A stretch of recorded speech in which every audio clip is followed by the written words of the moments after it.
morning, good afternoon, good evening sa ato ang YouTube channel. Salamat sa pag-suporta niya karon. Ato nang tiwason mo nitong part 2 sa atong pagpanglimpyo, pangunuan sa atong balay sa atong day off. So mo ni siya buhay po sa atong mga basura, and kato din yung nakita natay gilabhan while nang limpyo, diba? Inana ta ka multitask niya.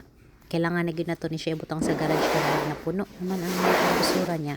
Basura day man ugma sa atong andamon. Nga magwa po day ko daan og karni kay mo man ni ato ang panihapon. So paniudto pa ni siya nga time pero ato nang andamon daan para dili siya frozen. Unya ato nang kuan ang mga basura sa ato ang basurahan kay murag daghan na gid guys. So inani atong buhat wala gyud ta nagyaka sa atong day off. Inani ganing mamata.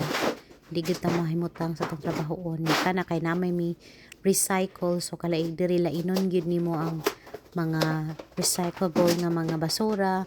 Ang naa sa black nga bags. Kay katulad siyang mga mix, mga leftovers and all. Very di ay sa Ontario kaning namong gipuyan. Duha ra ka type nga basurahan ang ilahang kuanon pick upon. So recycle ra og ang mga mix na siya. So yun na.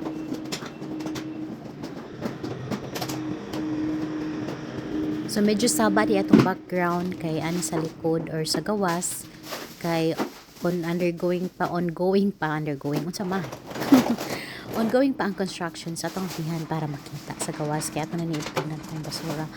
Unya lately di ay kailangan gitang tanga mo ang railing sa stairs so medyo bagi so na siya daghan tag makita ng mga equipment kay wala pa ni sila so nanikid ni magpuytag new build sa bakayon ang so wala pa ni grass actually wala pa ni driveway so daghan pagtrabaho daghang pagkulang but life must go on.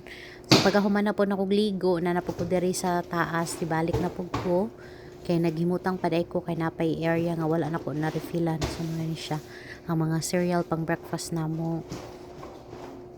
Unyag mao na gyud ni atong last na gibuhat for this day finally, and it's like 3 PM na siguro ni siya. Mora to siya guys. Thank you for watching and supporting our channel. Please like and share or even pag-watch na sa akong ads. Very happy na ko'y kuana sa inyong support. Thank you. Goodbye. Amping mong tanan.